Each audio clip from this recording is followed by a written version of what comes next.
আমার স্বরচিত একটি কবিতা আপনাদের পাঠ করে শোনাচ্ছি। কবিতাটির নাম দূর করো হিংসা ধর্ম জাত পাত। কবি দিলীপ কুমার মণ্ডল। দয়া করে আমার ভিডিওগুলিতে অবশ্যই আপনারা সাবস্ক্রাইব করে দিবেন।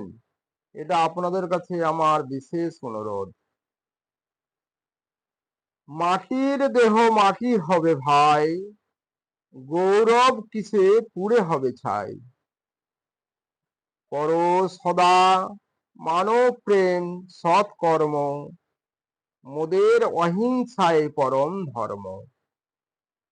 স্বদেশ আমার এই সোনার দেশ, তবে বলো কিসের এত বিদ্বেষ।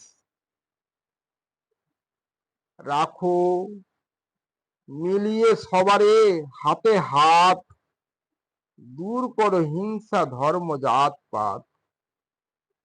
বাঁচাও সবার রাখো সেই আশা, দূর করো বন্য তুচ্ছ অস্পৃশ্যতা।